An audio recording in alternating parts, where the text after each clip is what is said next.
Bharat Ratna doctor Bhimrao Ambedkar को कोटि कोटि नमन। ये कार्यक्रम डॉक्टर भीमराव अंबेडकर के जीवन पर आधारित है, जहां भारत की जनता के प्रति उनके योगदानों को पूरी सजगता से चित्रित और रेखांकित करने का प्रयास है। कार्यक्रम में दिखाई गई घटनाएं लब्ध प्रतिष्ठ पुस्तकों से ली गई हैं। इस कार्यक्रम के जरिए चैनल की ओर से एक विश्वसनीय, सजग और सकारात्मक प्रयास है कि डॉक्टर बाबा साहेब भीमराव अंबेडकर के जीवन की संघर्ष यात्रा एवं गौरव गाथा पूरे आदर के साथ घर घर पहुंचे और उनके योगदानों से सभी संपूर्णता में परिचित और आह्लादित हों। वो लोग सजा इसलिए भुगत रहे हैं क्योंकि उनसे किसी ने बात ही नहीं की, मतलब किसी ने उनकी कहानी जानने की कोशिश ही नहीं की। आप मुझे परमिशन दे दीजिएगा, मैं एक बार जाकर उनसे मिल लूंगा, उनकी कहानी सुन लूंगा, फिर मैं समझ पाऊंगा कि उन्हें किसने फंसाया है, वो कैसे फंसे हैं। अगर कोई उनसे बात ही नहीं करेगा और बिना बात किए अपराधी और दोषी घोषित कर देगा तो कैसे होगा सर? ए भीमराव, अखबार में तुमने ही लिखा था ना अपनी जाति के बारे में, अब क्या उसकी तरफदारी कर रहे हो? मैं तुम्हारी कोई मदद नहीं कर सकता। सर आप एक बार समझने की कोशिश तो कीजिए। सुबह से 10 वकीलों से मिल चुका हूँ, सारे ऐसे ही जवाब दे रहे हैं। तो और से मिलो, कोई भी वकील मदद नहीं करेगा तुम्हारी। हम वकील हैं, हमारा काम ऊंची जाति के केस से चलता है, हमारा धंधा उनसे है। एक निम्न जाति के कैदी की हम मदद करेंगे ना तो ऊंची जाति में हमारी पूछ खत्म हो जाएगी, उनसे हमारी शत्रुता हो जाएगी। और पानी में रहकर मगर से बैर तो नहीं कर सकते ना, समझो। पढ़े लिखे हो ना, अपने घर वापस लौट जाओ और छोड़ दो उसके हाल पर। अब ऐसे भी वो निम्न जाति का है, बाहर रहेगा तो खाने खाने को तरसेगा, जेल के अंदर रहेगा तो आराम से रहेगा। सर बात समझने की कोशिश कीजिए। सर मैं अपनी पत्नी, बाबा, बुआ सबको नाराज करके घर से निकला हूँ सर।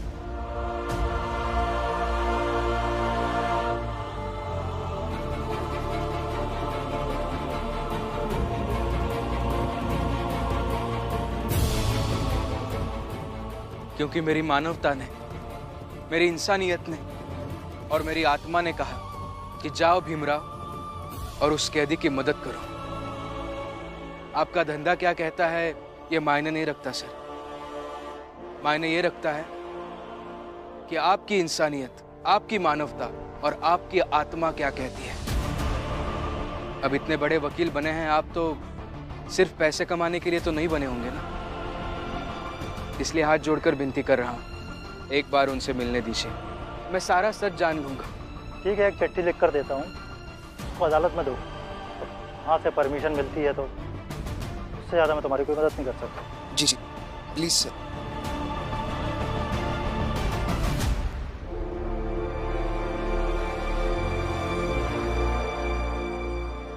हाँ, तो भीम का सजा देवे की खातिर जो निर्णय भावा है वो तो सबका मंजूर है ना।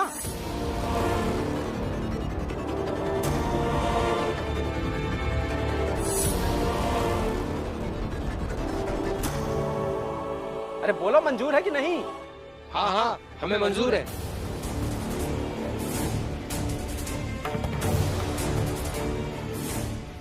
और जो भीम के समर्थक है वो भी बताएं, भीम को अगर सजा मिलेगी तो आप सब भी समर्थन में रहेंगे ना समर्थन में? कहीं ऐसा तो नहीं भीम के साथ खड़े होकर पलट जाओगे? जीजा भाई,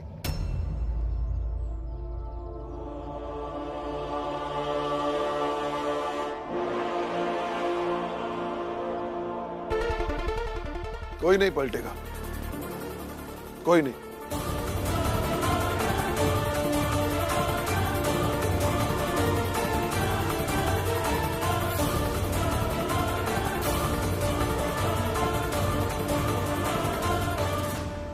हमारो कहाँ जा रही है? और तू तो नहीं पलटेगी? इतनी देर से चाल का एक सदस्य बनकर खड़ी थी ना आपके साथ, तब कुछ पत्नी धर्म निभाने जा रही। अब निश्चिंत रहिएगा, इस बार मैं आप सबके खिलाफ नहीं जाऊंगी।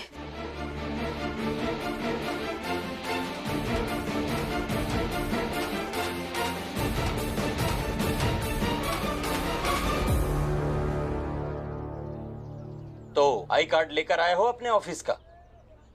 नहीं, आई कार्ड नहीं, लेकिन ये इसमें कागज है जो कोर्ट से लिखवा कर लाया हूं।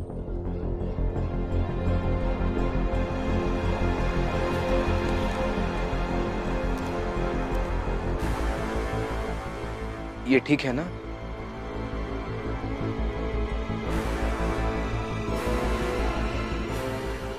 सर, इसमें सब कुछ साफ साफ लिखा है तो इतना समय क्यों लगा रहे हैं? मिलवा दीजिए ना। मिलवा देंगे भीमराव, मगर मिलकर तुम करोगे क्या? मिलने के बाद क्या हो जाएगा? ये सब सवाल हैं। बस इतने ही सवाल नहीं है सर, सवाल तो बहुत सारे हैं। मैं उनसे मिलकर क्या कर लूंगा? वो मुझे क्या कहानी बताएंगे? कहीं आप वाली कहानी से अलग कहानी ना बताएं। फिर उन्होंने अलग कहानी बताई तो मैं उसका क्या करूंगा? वो कहानी लेकर मैं हमारे न्यूज़पेपर के ऑफिस में जाऊंगा तो आगे क्या हो जाएगा? या फिर कहानी बताने के बजाय उन्होंने मुझ पर वार कर दिया तो क्या होगा? क्योंकि आप तो उन्हें अपराधी मानते ही हैं। फिर इस जेल में मेरी जान को कुछ हो गया तो आपकी नौकरी खतरे में आ जाएगी। सवाल तो बहुत सारे हैं सर, लेकिन इतने सारे सवाल होने के कारण ये कागज होते हुए भी क्या आप मुझे उनसे मिलने से रोकेंगे? नहीं भीमराव, मिलवा तो हम तुम्हें देंगे ही, लेकिन इन सब सवालों के जवाब जानने के लिए मन व्याकुल हो रहा है। सर, आप जरा शांत हो जाइए। आप बस एक बार मिलवा दीजिए ना। मैं एक बार उनसे मिल लूंगा, बात कर लूंगा तो आपके सारे सवालों के जवाब अपने आप मिल जाएंगे।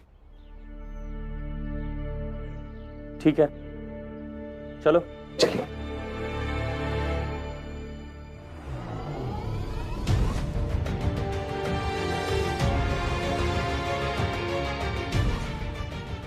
सर, ये आपके लिए। क्या है ये? एक बार पढ़ लीजिएगा, समझ में आ जाएगा आपको।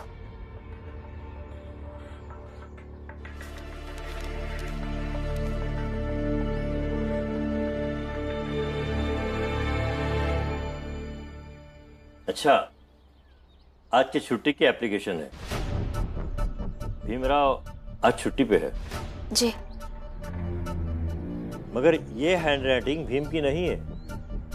उसने अखबार में जो छापने के लिए दिया था उसकी हैंडराइटिंग कुछ और है। ये उन्होंने नहीं, ये एप्लीकेशन मैंने लिखा है। तुम्हें भी लिखने आता है? जी हाँ, उन्होंने पढ़ना लिखना सिखाया है मुझे।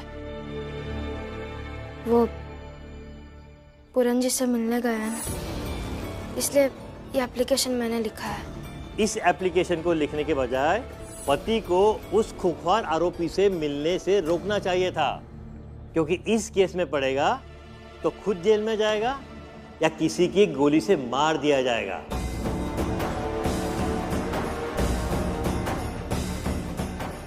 चलती हूँ।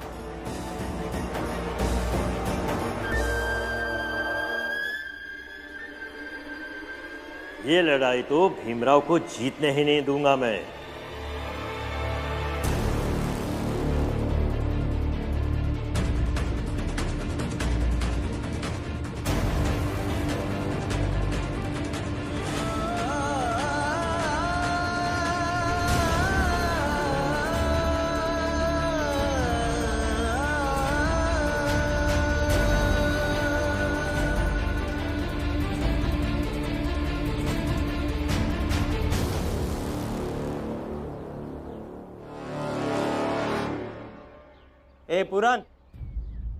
ए पुरान, ये भीमराव आया है तुमसे मिलने। मिल लो इससे।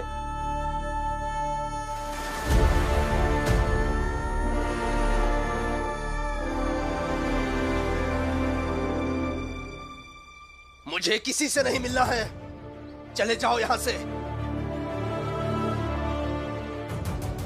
पूरन जी, मुझे आपसे कुछ बात करनी है।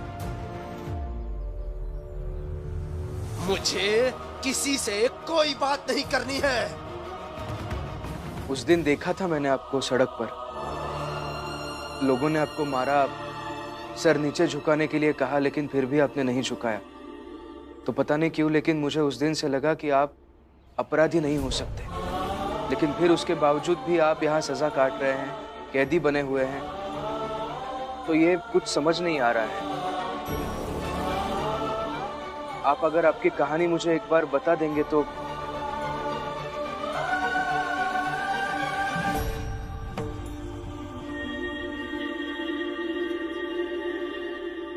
हो गई ना मुलाकात, मुलाकात खत्म। जाओ यहां से।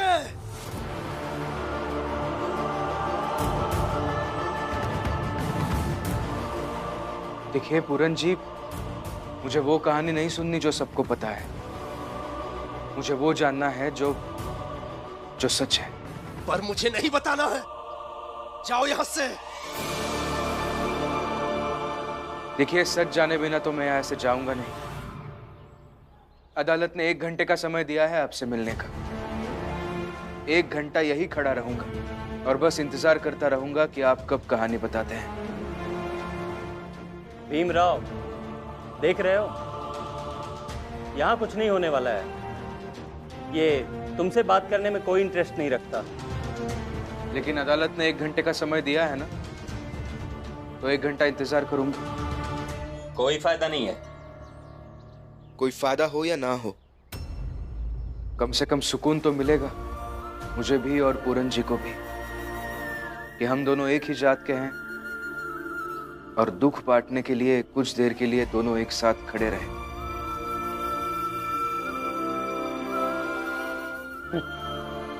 दिलचस्प नौटंकी है ये। चलो बैठकर देखते हैं कि होता क्या है। ओए, चेयर लाओ।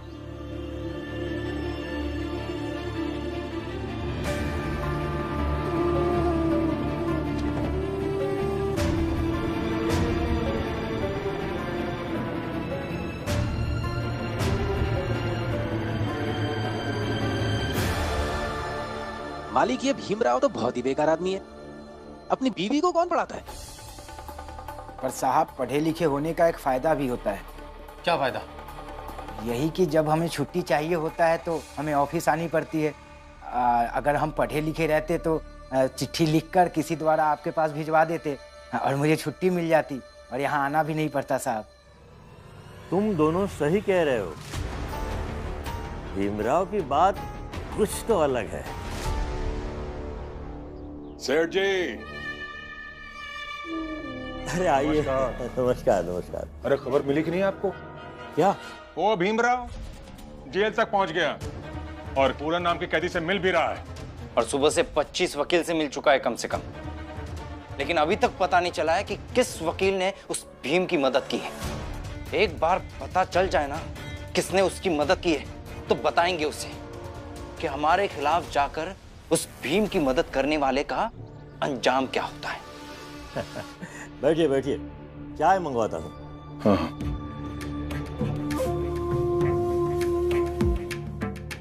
ये सब कह रहे थे कि भीमराव कुछ अलग है, कुछ खास है। जब बात अलग हो, कुछ खास हो, तो उसे कुचलना भी तो कुछ खास तरीके से चाहिए ना। खास तरीके से? अरे तुम लोगों का खून नहीं खोलता है क्या? एक निम्न जाति का भीमराव एक निम्न जाति वाले को छुड़ाने की लड़ाई लड़ रहा है।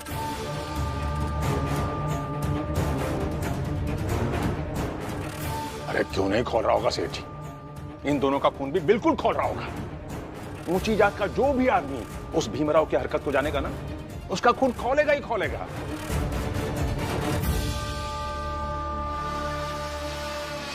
जिस निम्न जात के आदमी को हमारी जात वालों ने अपराधी मानकर सरेआम उसके मुंह पर कालिक पोता, उसी आदमी को ये भीमराव सिर्फ हमें नीचा दिखाने के लिए निर्दोष साबित करने पर तुला है। उसे लगता है वो समाज में हम ऊंची जात वालों को नीचा दिखा देगा। अरे नहीं नहीं सेठ जी, गलतफहमी में है वो।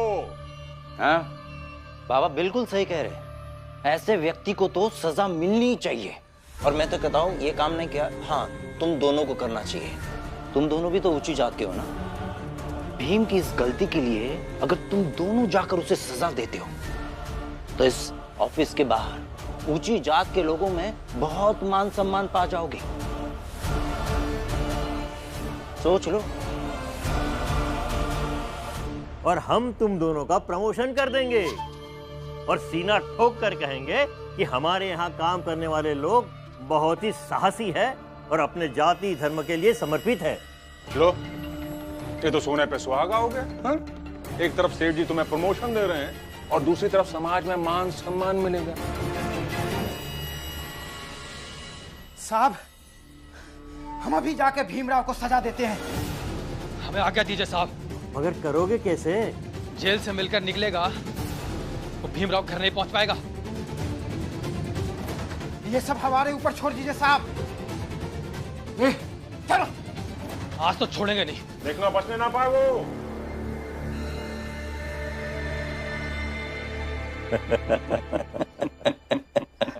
एकदम सही आदमी चुने हैं आपने सेठ जी। बारूद हैं ये हमारी जात के। जरा सा चिंगारी दिखाई नहीं कि तुरंत आग पकड़ लेंगे और फिर धमाका।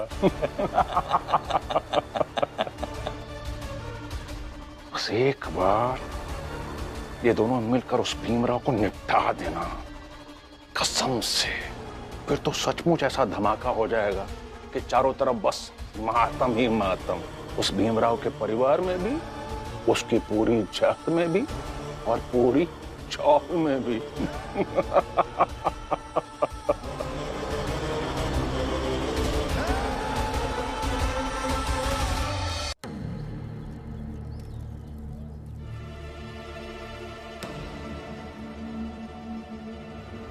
रमा, भीम से बात कर कर, समझा कर, हमारी बातें बताकर आ गई? उनसे मिलने नहीं गई थी मैं। तो कहाँ गई थी? कहीं नहीं। अरे, अब तो तू हमारे साथ है ना, तो हमें पता होना चाहिए। बता। जीजाबाई शांत हो जा। भीम वापस आएगा तो हम उसे वही सजा देंगे जो हमने तय किया है। अब इस घटना को इतना बढ़ा चढ़ा कर मत बोल कि सब भीम के दुश्मन हो जाए। मेरा बोलने दो जीजाबाई को। आज जब बेटे ने ही चुप रहने के लिए बाध्य कर दिया है तो अब क्या बोले? बोलो जीजाबाई। अरे वाह, आज तो मजा ही आ गया। भीम के बाबा भीम को कोस रहे हैं। वाह। तो बता रमा, कहाँ गई थी? जब गई तब तो कहकर गई थी कि पत्नी धर्म निभाने जा रही हूँ। तो बता, कौन सा पत्नी धर्म निभा कर आई है?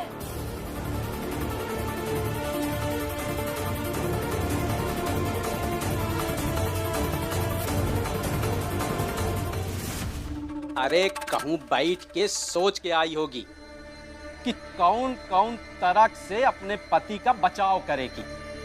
और हमका तो ये तक लगा था कि भाग के केलुस्कर गुरुजी के पास गई रही होगी। हाँ, अपने पति के ऑफिस गई थी, ये बताने कि आज वो छुट्टी पर है, समझे?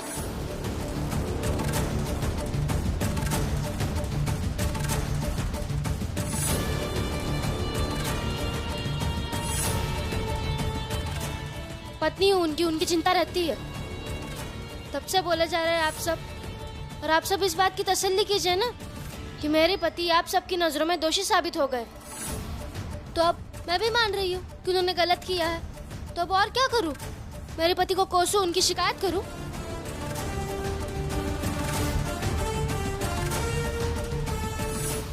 एक पूरन जी की मदद करने के लिए इतनी नफरत तो उधार ले ही ली है। इतना काफी नहीं है आप सबके लिए? और अपना जरा चुप रहिए, शांत रहिए, कुछ मत बोलिए।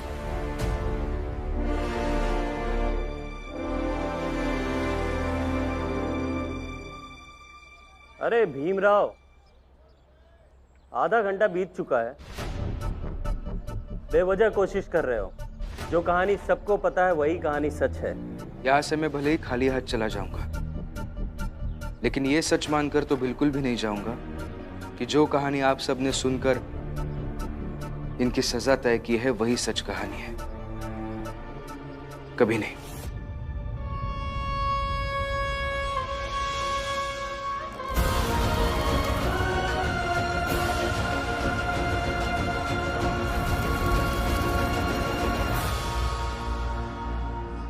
तो ठीक है, आधा घंटा और बचा है, बैठ लो।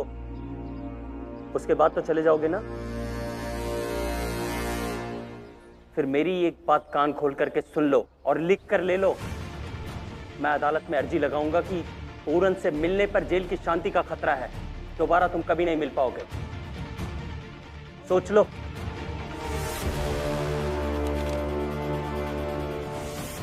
चलिए सर, चलते हैं यहाँ से। और हाँ, आप अदालत में अर्जी जरूर दे दीजिएगा, ताकि आगे से मैं चाहूं तो भी इनसे मिल ना पाऊं।